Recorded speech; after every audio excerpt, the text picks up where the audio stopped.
Chers amis, bonjour. On est à l'Open du Pays d'Aix-Sépac. On a la chance d'être accompagné par Didier Marazzani, qui est le président du Country Club qui reçoit le Pays d'Aix. Didier. Je souhaite la bienvenue, surtout dans un premier temps. Merci de votre venue sur notre tournoi. Et le temps est de la partie, les joueurs aussi. Je pense que nous allons avoir droit à de belles rencontres et à une très très belle journée et un très beau week-end. Didier, dites-nous en plus sur déjà ce bel endroit, comment vous le faites évoluer d'année en année et la synergie qui existe avec l'Open du Pays d'Aix, parce qu'on voit bien, vous Ça êtes fait une deux choses, hein. famille, hein. Alors dans un premier temps, il faut faire un petit récapitulatif, un petit historique, j'ai envie de dire, du country, qui a été créé en 1962 et qui a eu comme président et comme fondateur un monsieur visionnaire, un tout petit bonhomme qui était petit par la taille mais très grand par le talent, qui s'appelait Max Guérin, et qui a très rapidement senti venir les nouveautés de l'ère open, qui est arrivé donc dans les années 70. Et il a été l'instigateur d'un des premiers tournois Open en France et dans le monde, à savoir la raquette d'or. Et pour la petite anecdote, cette raquette d'or en fait était vraiment en or. Bon, elle n'était pas aussi grande qu'une vraie raquette. En revanche, elle était effectivement tout en or. Et nous avons pu accueillir des Nastase, des Villas, des McEnroe, des Borg, enfin toute la génération qui a fait la gloire de l'ère Open. Ensuite, des tournois bien sûr ont continué parce que le site est quand même d'une... Enfin, vous le verrez et je vous le ferai visiter avec grand plaisir et vous jugerez par vous-même. Je ne suis pas très objectif, bien entendu, parce que le cœur parle. Donc nous avons eu, pour vous citer un exemple, en 2003, l'Open Sainte-Victoire qui a lui-même accueilli en finale Puertas et Nadal. Raphaël Nadal. Et donc Nadal s'est incliné face à Puertas. L'année suivante, en 2004, la même finale à Roland-Garros et Nadal gagne son premier Roland-Garros. Donc vous voyez, et depuis, nous avons fait naître et vivre ce magnifique tournoi qui est aujourd'hui la raison de votre présence et de notre présence tous ensemble. Et la 8e édition, et nous sommes très très fiers et très heureux de pouvoir la continuer et la pérenniser dans le temps. Et vous faites évoluer les infrastructures aussi. On voit arriver le paddle et on voit bien que vous êtes en train de construire sans arrêt. C'est quoi les prochaines choses pour l'année prochaine? Alors, nous, dans un premier temps, je suis arrivé à la présidence il y a une dizaine, 11 ans bientôt. Déjà, ça passe à une vitesse. Et tous les cours ont été refaits, tous, sans exception.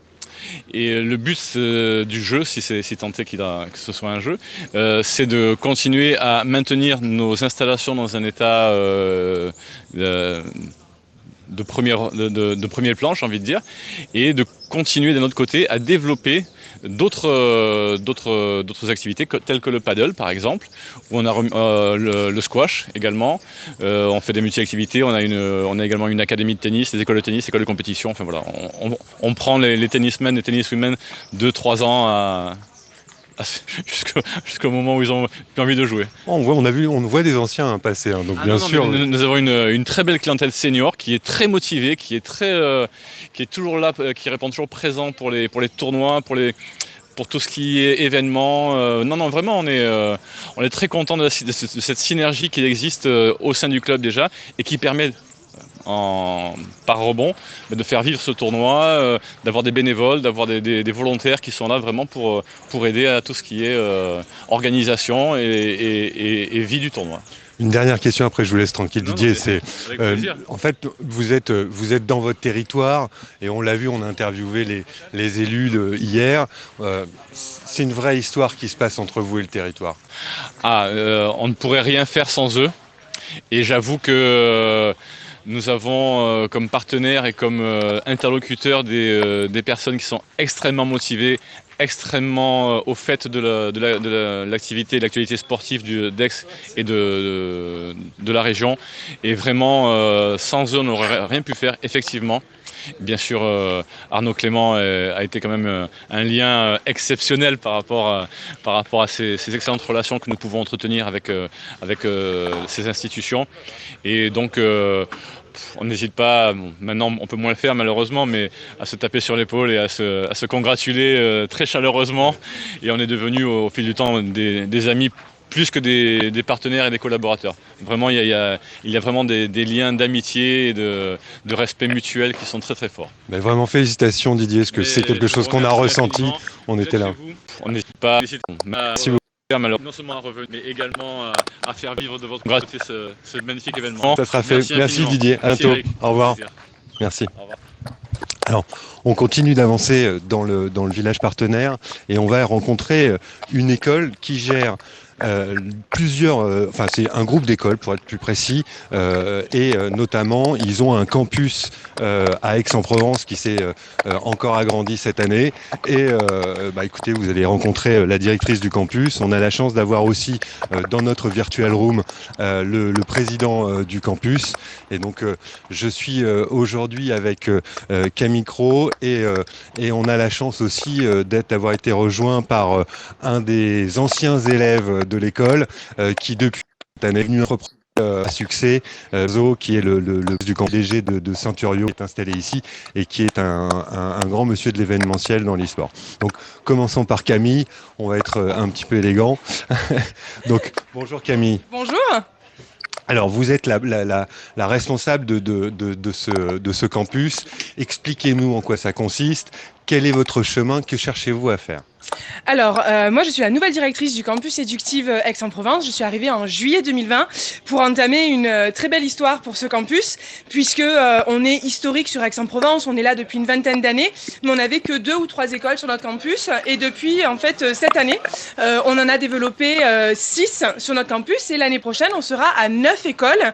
Donc, ce sont des écoles supérieures de commerce qui sont spécialisés dans divers domaines, aussi bien l'immobilier, l'informatique, la communication, l'événementiel, le design graphique, le marketing du luxe, les BTS, etc., etc. Donc on a vraiment des formations pour un peu tout le monde, à partir du post-bac. Et je crois savoir que vous êtes en train d'ouvrir une partie sport et que vous vous intéressez aussi au nouveau sujet qu'est l'e-sport. Parlez-nous de cette nouvelle entité. Alors, à partir de septembre 2021, on développe en effet l'école PPA Sport, qui est une école vraiment spécifique au management du sport. Donc, tous nos étudiants sont des fanats du sport et veulent devenir soit agents sportifs ou travailler dans le marketing et la communication sportive ou même l'événementiel sportif. Et évidemment, aujourd'hui, avec l'ampleur que prend le e-sport, c'est évidemment une filière que nous, on est en train de développer également au sein de PPA Sport, parce que il y a tout à faire finalement dans le e-sport et on a besoin d'étudiants qui sont véritablement formés à ce type de domaine. On a la chance d'avoir votre PDG avec nous dans la virtual room. C'était important pour vous en local, mais aussi j'imagine pour vous, Monsieur Azoulay, d'avoir pu monter ce partenariat avec l'Open du Pays d'Aix, qui est vraiment implanté dans le territoire. Je pense que c'est quelque chose de stratégique. Est-ce que vous avez un mot à nous dire, Monsieur Azoulay? Excusez-moi. Oui, tout à fait. C'était très important pour nous d'être présents. Excusez-moi, je vous entends pas très bien. Est-ce que vous pouvez vous rapprocher de votre micro? Alors, attendez. Vous m'entendez bien là? Oui, allez-y. Donc, c'était important pour nous d'être présents à l'Open du Pays d'Aix parce que les valeurs du sport sont importantes pour nous, ces valeurs de combativité, cet esprit, le mental aussi qu'il faut avoir dans le tennis. C'est quelque chose qui, moi, me tient à cœur. Et je pense que cet esprit-là, on essaye aussi de le transmettre à nos étudiants, ces valeurs qui nous sont chères, d'humilité, de travail, parce qu'au final, on sait très bien que le sport véhicule de très belles valeurs. On était présents dans le rugby, dans l'esprit d'équipe, et là, avec le tennis, c'était pour nous aussi d'être présents sur notre sport majeur aujourd'hui en France, qui parle aussi aux jeunes et qui va permettre aussi à nos étudiants de voir comment se déroule un événement sportif et donc de pouvoir aussi appréhender tout ce qu'il y a derrière, tout ce qu'on ne voit pas pour la passion d'un tel événement. Donc on est ravis de pouvoir collaborer avec l'Open du Pays d'Aix pour vraiment de professionnaliser nos étudiants, parce que c'est vraiment aussi l'ADN de PPA, c'est avoir une passion qui répond aux attentes des étudiants, aux attentes des entreprises et qui est extrêmement proche on va dire, de ce qu'ils peuvent avoir en entreprise dans le cadre de leur alternance. Donc, on apprend quand on est à l'école, on apprend quand on est en entreprise. C'est pas l'école et l'entreprise séparées, c'est ensemble. On essaye justement de faire que ça fasse qu'un et que les étudiants puissent développer des compétences aussi bien à l'école qu'en entreprise. Je suis un ancien enfant de l'apprentissage, moi aussi, et vous parlez d'or, monsieur. Et en fait, une dernière question, vous êtes implanté un petit peu partout en France. Est-ce que vous pourriez nous redonner les villes où vous êtes implanté, parce que ça aussi, c'est quelque chose d'important. Alors, le réseau compte aujourd'hui un peu d'étudiants répartis sur toute la France. En partant du nord jusqu'au sud, on est présent à Lille. On est présent à Paris, bien sûr, à Reims, à Nantes, à Lyon, à Grenoble, à Aix, à Toulon et à Toulouse. Parfait. Écoutez, on va revenir à l'espace physique ici. Adrien et Pierre. Donc Pierre, toi, tu as été un ancien élève déductive, hein, clairement. Donc, quelle a été ton expérience et comment tu as pu tirer parti de ce travail que tu as pu faire en école pour devenir un entrepreneur à succès et donne-nous quelques mots sur l'e-sport et en quoi, justement, il y a un lien entre le sport et l'e-sport et que ce travail qu'est en train de faire PPA avec PPA Sport devrait mener à pousser de nouveaux profils comme les tiens. Et bonjour. Alors, ça fait beaucoup de questions. Je vais essayer d'être synthétique. Alors, effectivement, je suis un ancien des Subcom, pour être plus précis.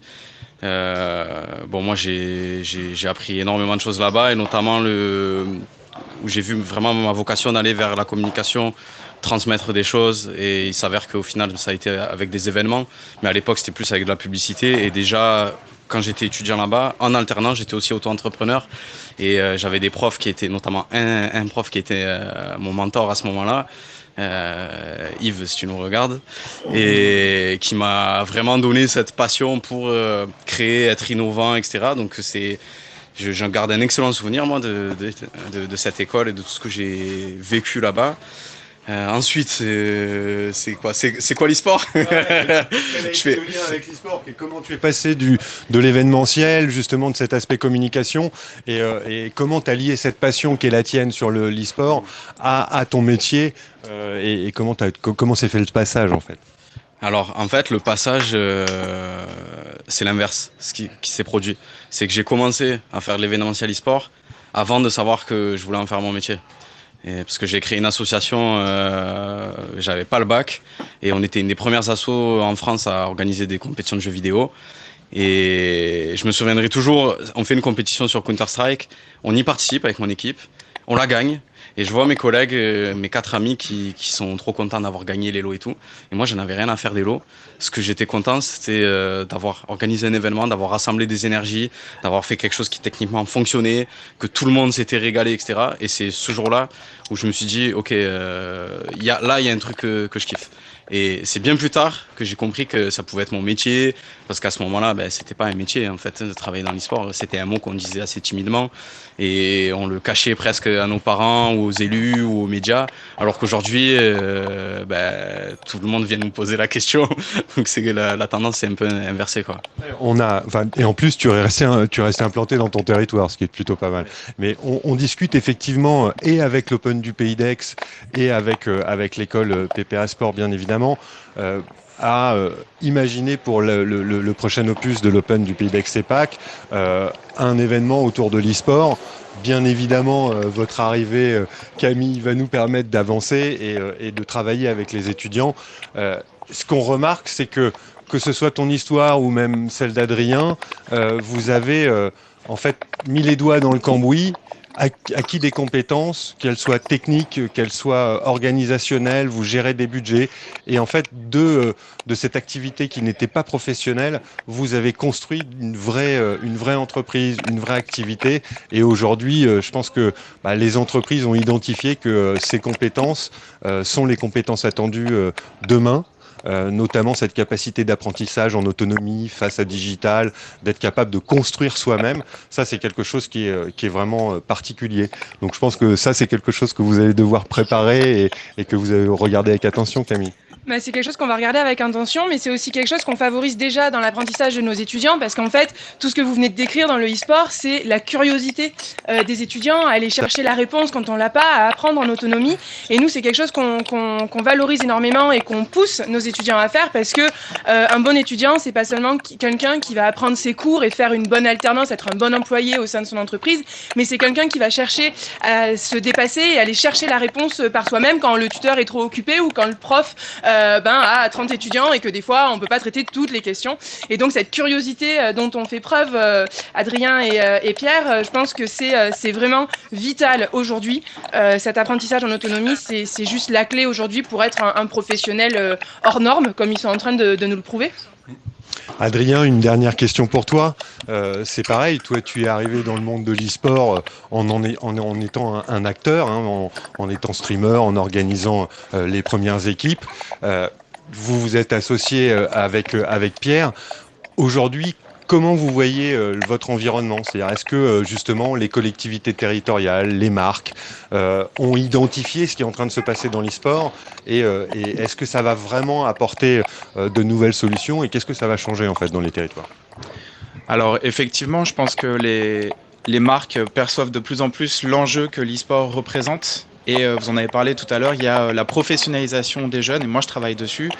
En fait, je pense qu'on peut utiliser des projets e-sportifs qui souvent sont une passion des jeunes, ils adorent l'e-sport, le jeu vidéo, la compétition, pour les professionnaliser. Et je travaille sur un projet Team e-sport avec des collégiens, où en fait des jeunes collégiens se regroupent pour créer des équipes e-sport, apprendre à travailler ensemble, à communiquer, parce que dans une équipe e-sport, il y a toute une partie communication sur les réseaux sociaux, à prendre des décisions, à se faire comprendre d'une autre personne. Et c'est des compétences qui sont basiques, mais qui vont leur servir dans toute leur vie, à présenter leurs projets à la classe ou à des commerçants, à apprendre de l'échec, puisque quand on fait de la compétition, il y a des réussites, il y a des échecs, et ils font se servir des échecs pour progresser. Et en fait, on essaye d'utiliser leur passion pour les jeux vidéo pour que ce soit un vecteur vers le développement de leurs compétences et de leur professionnalisation. Et je pense qu'il y a beaucoup de collectivités qui ont compris ça et qui nous suivent dans cette démarche. Le lien entre le sport et l'e-sport? Alors, je peux répondre parce que j'adore cette question. Souvent en conférence ou sur des événements, on nous demande est-ce que l'e-sport c'est du sport? Et moi, à chaque fois, je réponds par une autre question. Est-ce que les séries télé c'est du cinéma? Il y a des caméras, il y a des acteurs, il y a un scénario, il y a de la musique, mais il y a les séries télé, il y a le cinéma. Le sport, c'est le sport, l'e-sport, c'est l'e-sport. Après, il y a énormément de similitudes entre les deux domaines. Ils sont cousins, si ce n'est frères. La construction du marché, le marketing, les transferts des joueurs, toute la partie événementielle, la diffusion, etc. Il y a énormément de similitudes entre les deux. Aussi prouvé par de plus en plus d'études récentes que, et typiquement là une qui vient de sortir il n'y a pas longtemps, un joueur de StarCraft 2 brûle plus de calories qu'un compétiteur aux Jeux Olympiques de tir à l'arc ou sur une compétition de golf. Donc si on dit que l'e-sport n'est pas du sport parce qu'on n'y dépense pas de calories, soit, alors le tir à l'arc et le golf non plus, si c'est le seul critère pour déterminer. Mais dans tous les cas, moi je pense que cette question elle est un peu... elle n'a pas lieu d'être. Le sport, c'est le sport. Il y a plusieurs sports. L'e-sport, c'est l'e-sport. Il y a plusieurs e-sports. Ils ont énormément de points communs, et notamment dans la manière d'aborder la professionnalisation, de devenir un professionnel. C'est un élément clé de leur performance. Et moi, il y en a qui m'ont demandé de lister les machines de musculation que j'avais dans mon équipe et d'en racheter, et qui ont accepté de signer avec mon équipe pour cette raison. Donc je pense qu'il y a beaucoup de joueurs qui comprennent l'enjeu du sport et l'importance d'être en bonne santé. Ça prouve encore la nécessité pour un groupe d'écoles comme le vôtre de venir sur ces sujets. Encore une fois, Camille, un grand merci. Monsieur Azoulay aussi à distance, merci beaucoup de nous avoir accordé du temps. Merci. Messieurs, merci beaucoup d'être venus nous parler. Eh bien, écoutez, en fait, c'est notre dernier virtual tour. Je remercie vraiment les équipes d'Orange, bien évidemment les équipes de l'Open du Pays d'Aix. On a été reçus merveilleusement. On a pu accéder à des endroits qui étaient d'habitude jamais montrés. Donc, encore merci. Et puis, j'espère à l'année prochaine. Au revoir.